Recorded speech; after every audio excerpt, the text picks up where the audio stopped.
Prazer receber você aqui. Você que não é inscrito, se inscreva no nosso canal, compartilhe. Se é bênção para você, que venha ser bênção para outras pessoas também. Então, pessoal, eu tô já há algum tempo que não gravamos alguns vídeos aí para o nosso canal. Também estou viajando bastante e não está corrido, né? Na verdade, o tempo quem faz é nós mesmos. Então, e aí a gente acaba por não dedicar o quanto deveria aí no desenvolvimento aí do nosso trabalho aí no canal. Mas hoje eu quero dividir uma curiosidade com vocês, uma passagem bem conhecida bíblica. Hoje eu estou com as bíblias aqui, uma que eu ganhei de presente. Pessoal, quer me dar um presente, me dá um livro, me dá uma bíblia, ó. Essa aqui é Andros, muito boa. E eu estou também com essa daqui, ó. É a Bíblia de Estudo Pentecostal. Essa aqui é muito boa, tá, pessoal? E estou com um livro aqui também de apoio.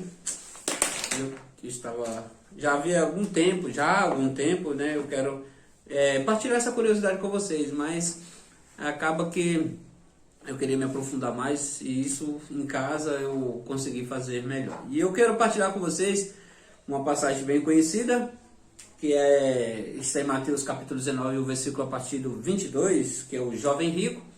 E eu vou comentar um pouquinho e vou expor essa curiosidade aqui. Não há fato histórico sobre isso, mas tudo nos leva a entender e você provavelmente venha concordar também com isso. Então eu vou ler a passagem que a epígrafe diz assim, Mateus capítulo 19, versículo 16, diz assim, o jovem rico. Assim, e eis que alguém se aproximando lhe perguntou, mestre, que farei eu de bom para alcançar a vida eterna? E respondeu-lhe Jesus, por que me perguntas acerca do que é bom? Bom só existe um. Se queres, porém, entrar na vida eterna, guarda os mandamentos. E ele perguntou, quais? Né?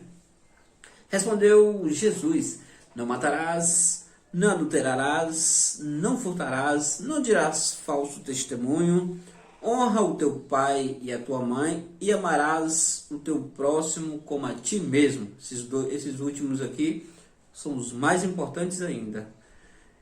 Replicou-lhe o jovem, tudo isso eu tenho observado. Que me falta ainda? Perguntou o jovem a Jesus. E disse-lhe Jesus, se queres ser perfeito, vai, vende os teus bens, dá aos pobres e terás um tesouro no céu. Depois vem e segue-me. Tendo, porém, o jovem ouvido esta palavra, retirou-se triste, por ser dono de muitas propriedades. Interessante aqui que vocês veem que ele guardava os mandamentos. A questão da perfeição, ela é contínua, tá, pessoal? Não existe ninguém perfeito, mas se você quer ser perfeito, há um caminho para a perfeição. A santidade, nós alcançamos a santidade. É evidente que se você for olhar para o ser humano, dificilmente você vai encontrar aqui um santo. Não, mas a santidade você alcança gradativamente. Você vai, aos poucos, você vai alcançando a santidade. Paulo ele escreve sobre isso, ele vai dizer, em suas cartas, ele vai dizer que nós devemos buscar o aperfeiçoamento dos santos. Então, ou seja, a cada dia mais buscar ser perfeito. Então, a santidade você vai buscando e chega nela. Existem santos, somos pessoas santificadas por nosso Deus, somos pessoas que buscam a santidade. O nosso dever como cristão é ser imitadores de Cristo. Paulo relata sobre isso também, ser de meus imitadores como eu sou de Cristo. Então, essa passagem aqui interessante é o quê? Havia um homem muito rico, não há problema em ser rico, não tem problema na riqueza.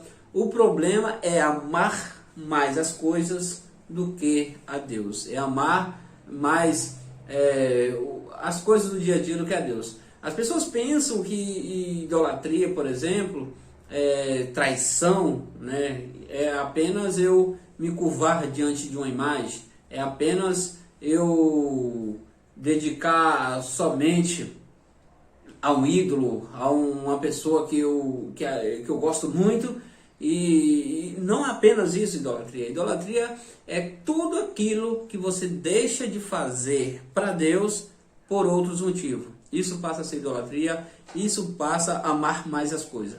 Tem pessoas que, se ela tem um compromisso, se ela tem como fazer o bem em tal dia, um compromisso com Deus em tal dia, dependendo, se o seu time for jogar, ela não pode. Se o seu cantor for cantar na cidade, ela não pode fazer. Então tudo isso é idolatria. Tudo que você se apega a mais, a ponto de não deixar lá e fazer a obra de Deus, isso é idolatria. Então esse jovem aqui, ele seguia todos os mandamentos do Senhor. Ele era um jovem que honrava o pai e mãe. Isso é muito importante. Ele amava o próximo. Presta atenção, pessoal. Ele amava o próximo. Só que ainda lhe faltava algo. Então, com Jesus, ninguém consegue se justificar. Aquele jovem chegou, ele cumpria toda a lei ali, todos os mandamentos, ele honrava o pai e a mãe, ele amava a Deus acima de todas as coisas. Era uma pessoa boa?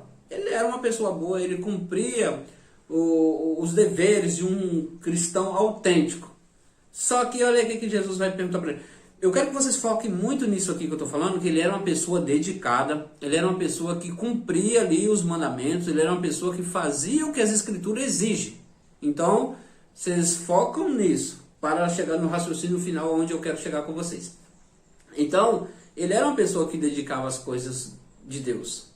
Então, e aí Jesus vai perguntar para ele, e ele vai perguntar para Jesus, tá, tudo isso eu faço, ou seja, eu tô salvo, tô perfeito? Aí Jesus, como conhece o coração de todos, ele vai olhar para ele e falar assim, ó, vai vende tudo que tu tens e dá aos pobres. E ele era muito rico, e ele tinha muito dinheiro. E aí? Então ali Jesus estava querendo passar para nós uma mensagem ali que tem pessoas que não podem ter riquezas, que ela acaba amando mais a riqueza. Não é o caso desse jovem. Eu vou explicar isso para vocês. Acaba amando mais as riquezas do que o próprio Deus. Mas ele era um homem dedicado. Volto a falar para vocês que ele era um homem dedicado. Mas quando Jesus falou assim, ó, vai vende tudo que tu tens e dá aos pobres, ele entristeceu, porque ele era muito rico. Ele ficou refletindo sobre desfazer de tudo que ele tinha, de toda a riqueza que ele tinha. Ele ficou pensando, mas como? É muita coisa. Aí que tá. A palavra de Deus, ela tem o poder de transformar. A Bíblia nos relata que as coisas de Deus não é nem por força e nem por violência. As coisas de Deus é pelo Espírito, é pelo ouvir e ouvir pela palavra. E aquele jovem, ele ouviu e foi embora, ele triste. Poxa, vou ter que desfazer dos meus bens, vou ter que desapegar das minhas riquezas. Ele foi embora triste, mas aquela semente, ela foi plantada. Aí que tá. Aí onde eu quero entrar com vocês, onde eu quero falar para vocês. No livro de Marcos, São Marcos ou João Marcos, né, que é o escritor aí dos livro do Evangelho de Marcos, tem uma passagem isolada. Diz assim lá no Marcos capítulo 14 e o 51, diz assim, ó, presta atenção. Quando eles foram prender Jesus, quando Jesus foi preso, Jesus vivia cercado de multidões. E ali existia algumas pessoas em sua volta.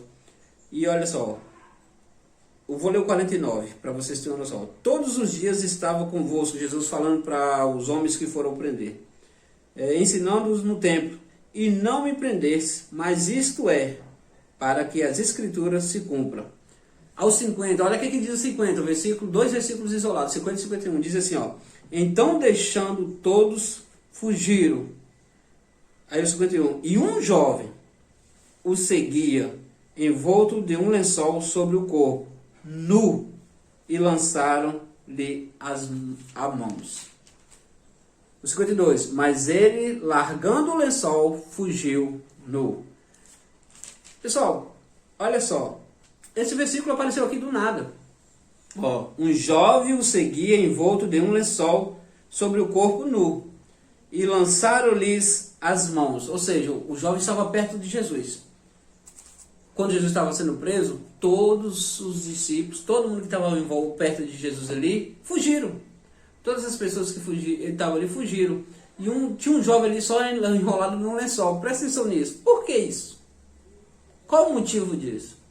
E se nós formos aprofundar, nós vamos ver que era um lençol de linho, era um linho fino, né? Se você for procurar alguns assuntos sobre esse tema aí.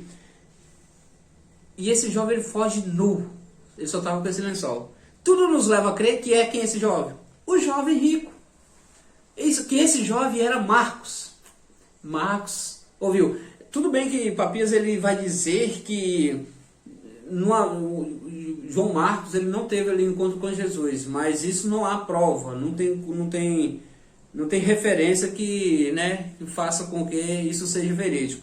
Mas Papias ele vai relatar que não teve, né? Ele vai dizer que não existe sobre alguma referência aí entre de Marcos não tinha ouvido o Senhor, nem havia o seguido. Alguma citação dele. Mas essa citação aqui nos leva a entender que era Marcos. Marcos estava ali, Pedro deixa bem claro que ele era um jovem, né? Uma pessoa bem jovem. E ali ele pode ser esse jovem rico, né? Que era um camarada cumpridor da lei. E se vocês for olhar a história de Marcos, ele na casa dele era onde se reunia, né? Marcos ele ocupava uma boa posição social e de importância na igreja de Jerusalém. A casa de sua mãe servia de encontro para os discípulos da cidade. E isso indica que ele era de boa situação, ele era um homem rico. E ele honrava o pai, porque ele aprendia, ele tinha quem o ensinava. Então, tudo nos leva a crer que esse jovem rico aqui de Mateus capítulo 19, versículo 22, é o mesmo jovem que estava envolto de um lençol quando Jesus foi preso. Ou seja, já tinha um rapaz ali, seguia Jesus, e quando Jesus foi preso ele fugiu. Depois, se você for estudar a fundo, você vai ver que Marcos é o primeiro evangelho a ser escrito. Então, a minha curiosidade que eu queria partilhar com vocês é essa, que esse jovem do capítulo 14 de Marcos, versículo 50 e 51 aqui, 51 e 52, seria Marcos, o jovem rico, que ouviu, que falou com Jesus, e aquela palavra foi germinada no seu coração. Depois disso, ele teve aí o privilégio, a grande importância de nos escrever esse livro maravilhoso, que é o Evangelho segundo escreveu Marcos. Tá bom, pessoal? Essa era a curiosidade, essa era a novidade que eu queria partilhar com vocês. Quem gostou, curte aí, comenta, deixa um comentário aí, deixa aí um tema, fala o que vocês acharam, compartilhe e que Deus nos abençoe poderosamente. Um abraço, um beijo para todos. Deus abençoe.